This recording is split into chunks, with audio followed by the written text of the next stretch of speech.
The common trend these days seems to be pro-metric and anti-imperial. This translates into politics, with those being pro-metric also being pro-globalization, pro-open borders, while those being pro-imperial have more traditional values. This inspired me to make a video addressing the most common arguments against imperial units. Metric conversions are easier. 1 kilometer is 1,000 meters, but 5,280 feet is a mile. This is irrefutably true. Could we imagine converting from inches to furlongs compared with metric, where you only need to shift the decimal point, and so on? Although, easily convertible doesn't mean easily relatable. A teaspoon is 4 milliliters, but how many people know that? Teaspoons may vary in size, but you're able to visualize it much easier than 4 milliliters. Another point about converting an imperial is that people never use subdivisions of the mile. For instance, 5 miles, 1,571 yards, 2 feet and 9 inches would never be used. If you want to subdivide a foot, which is 30 centimeters, into 3 equal parts, it's neater to think of it in terms of 4 inches. Are typically never used in isolation, never in conjunction with miles.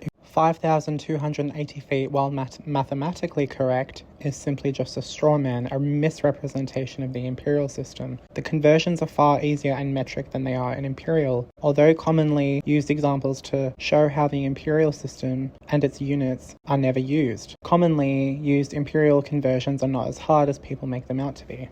2. The imperial system is a mess. Christopher Paper's image is used to show the relationship between systems representing imperial and metric units. The imperial system is older than the metric system by a considerable margin, so this is misrepresenting imperial units. Most units aren't even used anymore or only in specific contexts, just like how the UK's promotional video tried to make this point in 1975.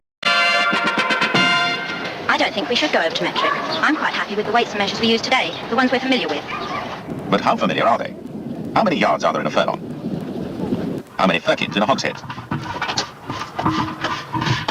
How many square yards in an acre? How many grains in an ounce? In fact, the majority of our traditional measures aren't really very familiar at all, while metric measures, sometimes feared as being newfangled, we're already using. A spoonful of medicine, for example, equals 5 milliliters. Mrs. Martin? Oh, thank you. Address, 6 Heatherwood. Right, thank you very much. It can't be claimed that going metric makes it any more palatable. Oh, it's lovely. Right, thank you. This doesn't defeat the point of the imperial system entirely, though. The only imperial units that are still used are feet, yards, pounds, and miles. Many distinctions can be made with the standardization of the imperial system without needing a conversion to metric.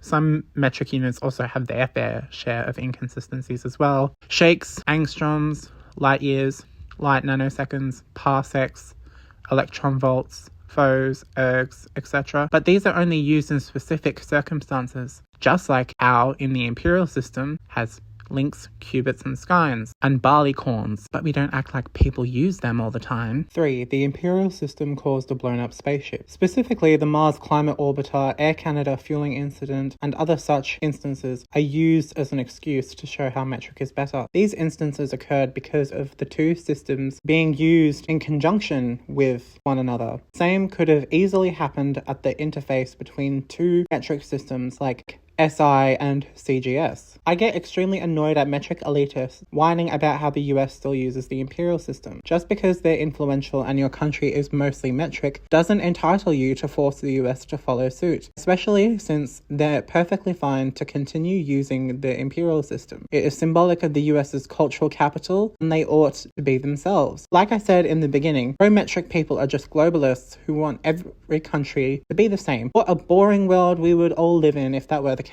If you liked this video, please give this video a like, share, and subscribe. And if you want to further support me, go to my patreon.com/make_Australia_British_again. We also have a Facebook group, a Discord server, and a petition that's in the description if you would like to sign.